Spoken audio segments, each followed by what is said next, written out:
So today we are going to be getting the Max 88 Hero SBC. On top of that we had our first set of the Champions League games and loads of SBCs and content to go and cover. So before we do start, if you guys are interested, I do offer a daily subscriber trading service which you can get for free with Amazon Prime. All you got to do is click on the top link on the description and subscribe over on my Twitch. You subscribe for free with Amazon Prime. If you're not, it is £5, €5, or $6. For that, you do go and get yourself daily uploaded trading guides with daily updated investments, daily updated trading data, and lists of players you guys can go and sell on lazy buyers. So if you guys are interested, you can head over to that. So today we've got loads and loads of content to go through. This recent video is out a bit later because, my gosh, there is a lot of stuff to go through. Bear in mind we didn't really have anything too insane. So let's go and start off with the player SBCs. We've only got ourselves 2 new player SBCs. Obviously these Foot Rush, or whatever these promos called. They've been kind of a bit neglected, but we've gone and got, I think, what, 2 in 3 days or something like that. So we've gone and got ourselves a Dunn. Also, we knew Dunn was coming out for a while. She actually had an officially leaked card for the best part of about 72 hours. And yeah, 4-star skills, 4-star weak foot. We got in playstyles, no playstyle pluses, but plenty of, I mean, she's got no passing playstyles, kind of sucks. But she's got rapid, she's got flair, she's got acrobatic, just what I want my centre mid to be having. She's got relentless, which for me is perfect for midfielders, and she's got quick step. So yeah, pretty interesting card. Regarding positions, they've added right back, which is interesting. She can play right mid, right back, centre mid, and left wing. Literally like an American woman version of like an old school Gareth Bale. Regarding her playstyle or role pluses, sadly they are all out wide, so yeah, nothing too good for that. Now, what is interesting about her SBC is her SBC is coming in around about 180k, but it's coming in at 180k without there being one squad above an 85 rated. This is very interesting because EA's done this all week. EA has not had, EA's had like 150k SBCs, but they're not requiring high rated. We had Routier required 284s in 85 and 86. But was 160k SBC. We then went and had Di Lorenzo, 484 rated squads. We then went and had the likes of Dunn, which again is just 85s, 84s, even 83s and 82s. So it is very interesting that EA is going down the route of requiring low rated fodder when they could go and require high rated fodder. What do I mean by this? Well, you can see right here on Cravashelli that he has an 87 rated squad, and that is only 110k. He has an 86 rated squad, and that is, what is it? Is 83k. So you can see that EA could easily have made this done with 186 rated squad and 187 rated squad. But instead of just having 2 squads, they went for 6 low rated squads, which is quite rare from what we've seen in previous FIFAs. The only problem is, obviously, EA's hounding on requiring this low rated fodder is still not really rising low rated fodder. Now, I would say maybe this isn't the most desirable SBC in the world. I'd say it's pretty desirable. But it's no probably Turam. It's no, well, either of the Turams really. But I still would say that it should be rising. Bear in mind it's requiring the best part of 6 squads that at least 4 of them are kind of using 84 rated. 84s only went up 200 coins, which is kind of crazy. I mean 85s, again, there's 2 85 rated squads in there, and 85s are only up 200 coins. So I think this is a real problem we're having with SBC fodder. EA is obviously going down the route of requiring loads of low rateds, but low rateds still aren't rising.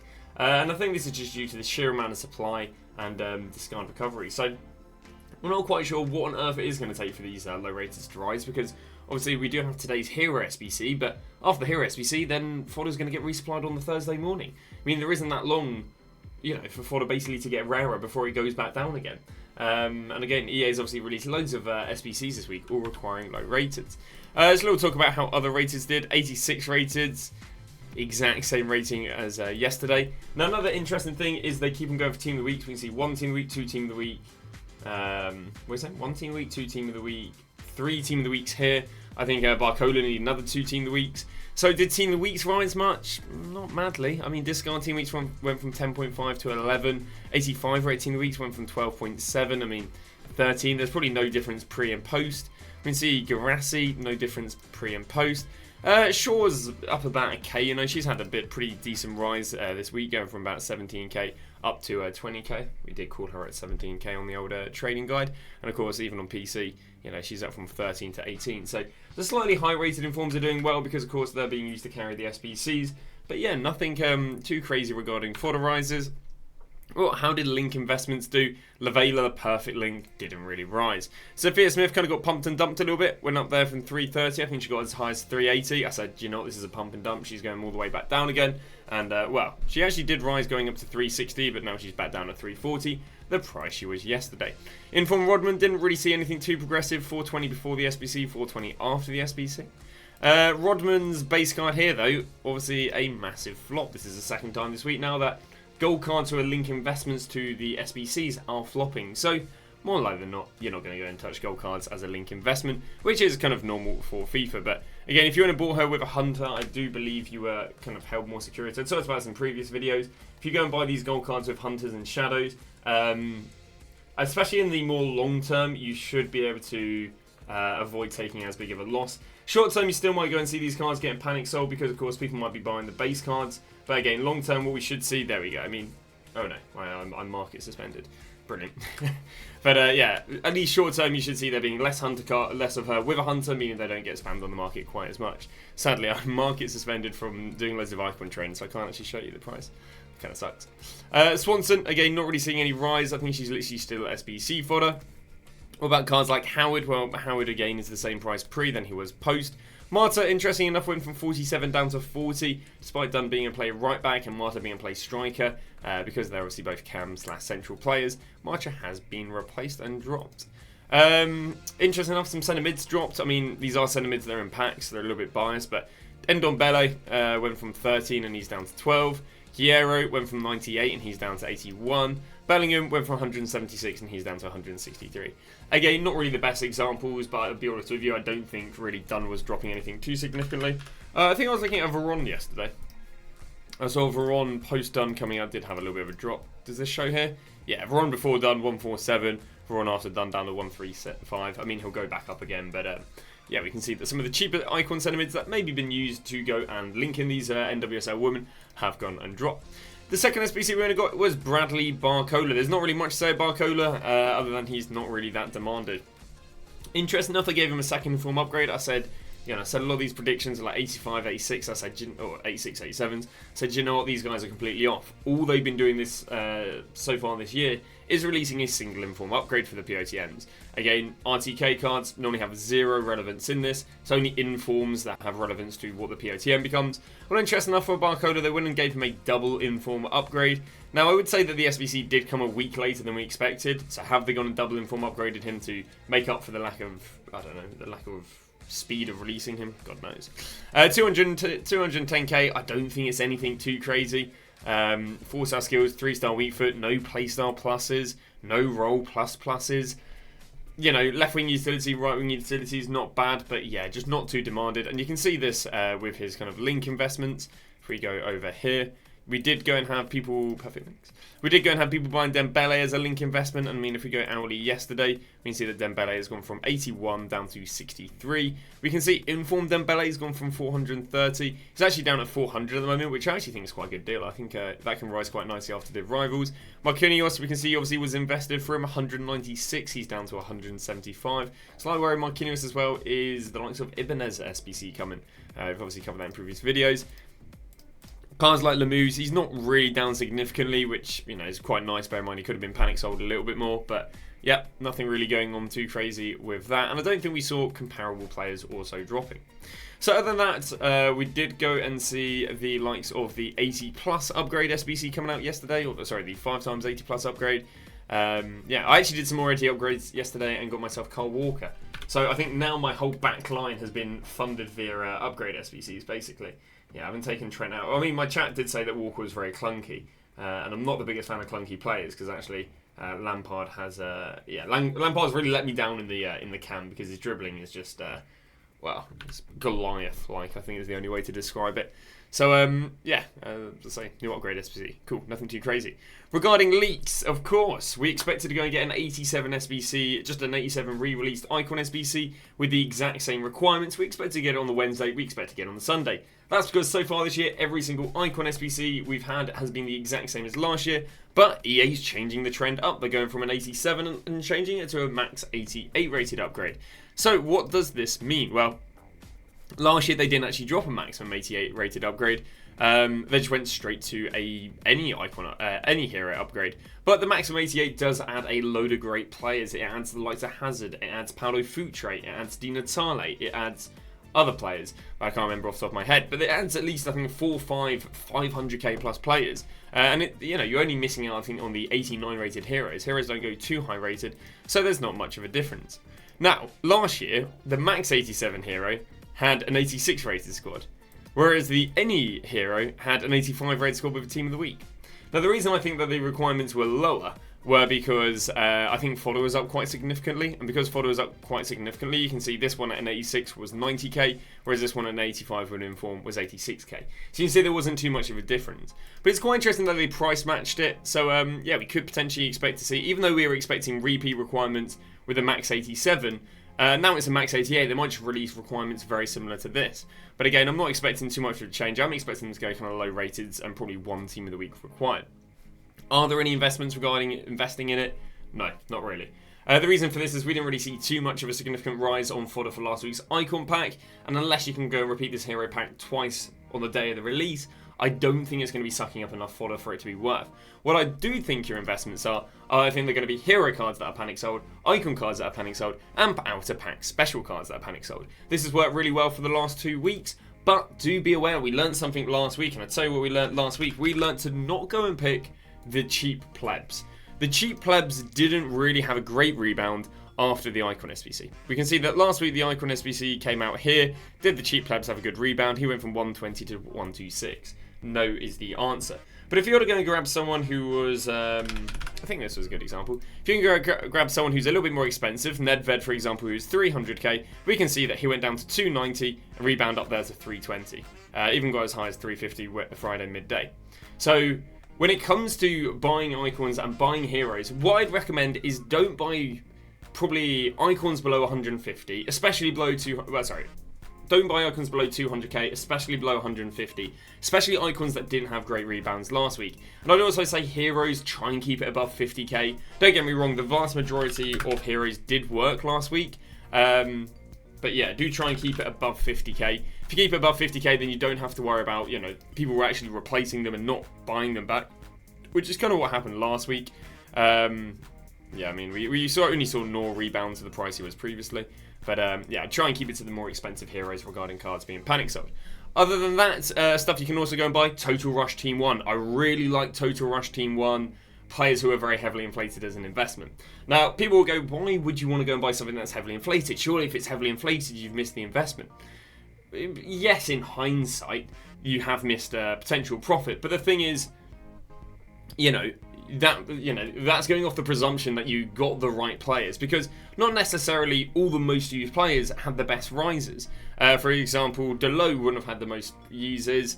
Trent had some of the most users, yes, he did very well. Williamson, I don't believe, had some of the most games played, but she's done pretty well. And yet some of these guys, I think it's like Aspilicueta had some of the most used games being played with him, and he hasn't done very well whatsoever. So what we'd look to buy going into 6 PM on Wednesday, going into the hero panic selling, is Williamson, Trent, and another player I do really like is the likes of Diego Delo. Because Delo has also had a lot of games played with them. I would say just try and win them about 5-10% cheaper than what they're going for right now. I'm not expecting too much of a significant drop, but I'm expecting a bit of a drop. I mean, Delo's already got up here to 246, and he's already down 10k. So, I mean, that's probably not that bad already. But, yeah, 230, 225 on a Delo would be nice. When would we go and sell these cards? We'd sell them either Thursday evening, or if you're happy to gamble a little bit, Friday midday. Sadly going back to fodder, I haven't put this in the same segment. Another reason why you wouldn't want to gamble on fodder after 6 PM is because this time last year we got UCL marquee matchups. Because we got UCL marquee matchups supplies fodder.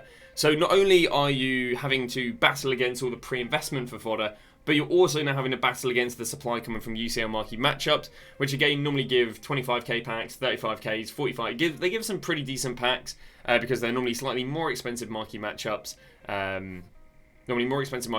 But give better rewards. Now you can actually invest in players for these matchups. What EA do for the UCL marquee matchups is they pick the biggest game from the Tuesday and the biggest game from the Wednesday. So look at these games, whatever the biggest one, that'll probably be one marquee matchup. Look at the games on the Wednesday, whatever the biggest game is, this would also be another marquee matchup. A quick disclaimer, EA do not always release UCL marquee matchups. UCL marquee matchups is probably one of those temporary matchups or SBCs coming out. Sometimes they release it at 6 PM on Tuesday. Sometimes they release it at 8 PM on Tuesday. Sometimes they release it at 6 PM on Wednesday. Sometimes they release it at 8 PM on Wednesday. Sometimes they just can't be asked releasing it.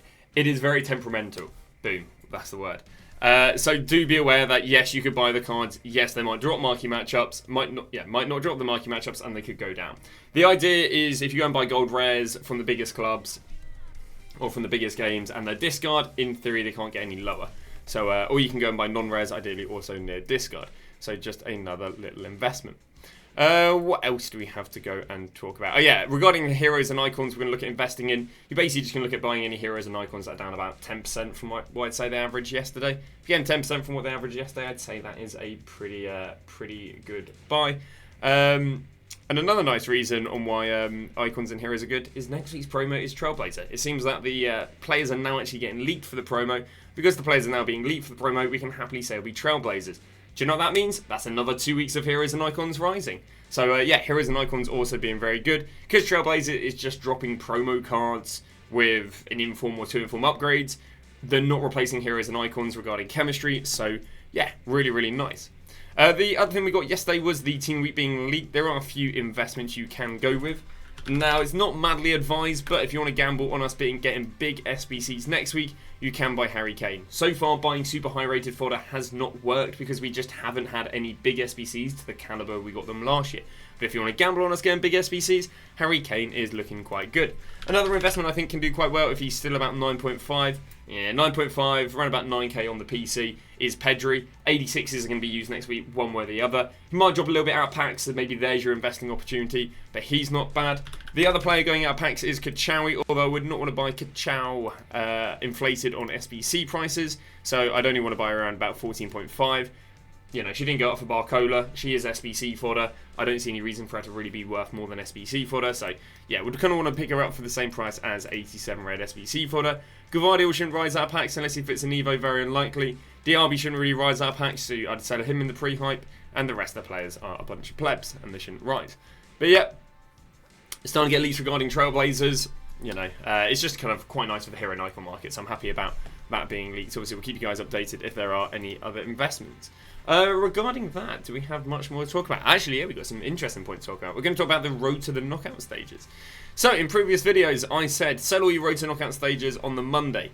Because kind of no matter what the result is, they don't really rise. And, well, believe it, the exact same thing has happened. So, we got a bunch of guys who went and played yesterday. We have got ourselves the likes of Watkins. He went and played yesterday. And on the Monday, he was going for 120.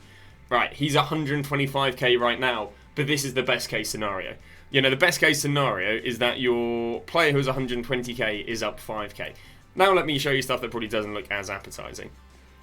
We've got Bron. Again, lost the game. They're expected to lose the game. He's down 3k. We've got Barcola. He went and lost the game. He is down what? 60k. Not quite sure if we had too many other players. I think we had Bellingham play yesterday. How was Bellingham looking compared to what he was going for on Monday? Bellingham on the Monday was 1.9 million. He's still 1.9 million. So there wouldn't have been that much of a reason to hold because you can understand a favourable outcome occurred and he still went down.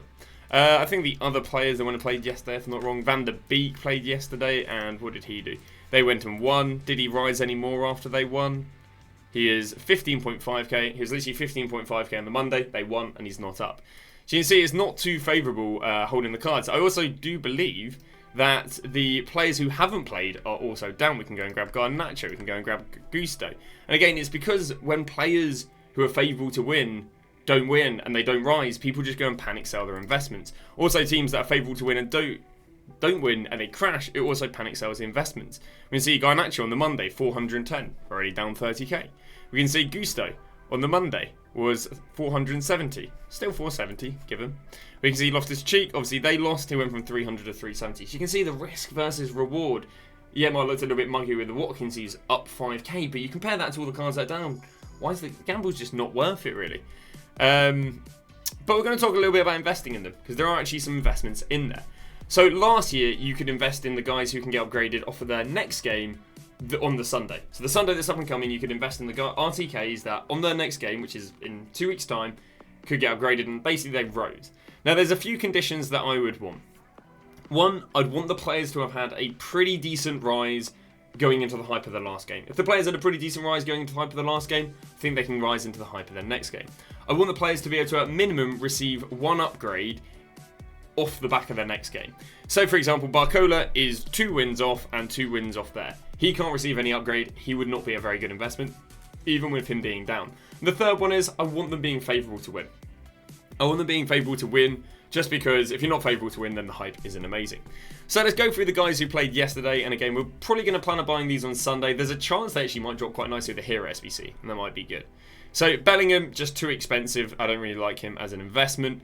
Yeah, just too expensive. I don't think he also had a very good price. Kai Havertz, although yes, would be favourite to go and, well, potentially win their next game, didn't have a very good rise on the first week, so I don't really back him as an investment. Obviously, a lot of these guys haven't played yet. Watkins, I would think Watkins will be a nice buy on Sunday. I think last year what happened is when the cards actually got upgraded, no one actually went up in price because there was way more people investing in the card than demanded the card. The upgrades should come on Friday, although sometimes they do release them a little bit earlier. Barcola, again, literally nowhere near his wins, so there's no investment right there. Bron, now the thing going for Bron is Bron had obviously a abysmal time regarding him going out of packs and in the pre-hype. The thing that does go for Bron is actually favoured to get a double upgrade.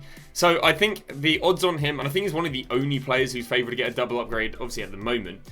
And obviously they're playing against Strum Graz, who they'll be very heavy favourites to go and beat. So, I mean, not that I want another 2 weeks of people asking me, what should I do with Bron because he hasn't risen. But you can, I think, put a portion of your coins on Bron because I think the double upgrade, even though, yes, he didn't have a great rise out of packs initially, I think that can have some pretty decent hype. Lang, although again, yes, should go and score in his next game. I just don't think there's any hype around that card, not unless we get an Eredivisie, SBC, or like well-demanded promo player. I don't know why, but it doesn't actually give me the data for Loftus-Cheek, but I've got names. Their next game is Real Madrid, so the pre-hype around the next game wouldn't be very good. Balogun, lack of hype around his card, although once again can receive a double upgrade if he does go and get the next win. You can buy him, but again, I'm not really expecting too much on him. And then who else played? Van der Beek, again, can't receive any upgrade on his next game, so we're not a massive fan of that. Any more? I think that's it. Stiller obviously was an SBC. They won one versus Juve, which was nice. I think that's all she wrote. So far, that's all she wrote. So, yeah, the ones that look pretty decent were Bron, Balogun, was that it? Oh yeah, and Watkins. But again, I wouldn't really look at buying these cards until Sunday. We'll have plenty of investments to go and talk about later in on the week. And I think that is about that. So thank you very much for watching today's video. As I say, the plan of action is going into 6 PM, probably between about 5 to 6. We're going to look at buying expensive, out-of-pack promos, heroes or icons. If not, you might have between 6 PM and midnight to buy some of the cheaper stuff. If not, we'll be investing in stuff Thursday morning with Div Rivals. I recommend selling all your fodder before 6 PM on the Wednesday. And yeah, what should happen with the market? I'd expect whatever happened in the market for the last 2 weeks should happen for the next 2 weeks. I don't think the up-and-coming promo is any different to the previous promo, so I don't think there's any reason to panic sell or anything. But yeah, I think that's going to wrap it up. Thank you very much for watching. We'll see you guys tomorrow with a brand new video.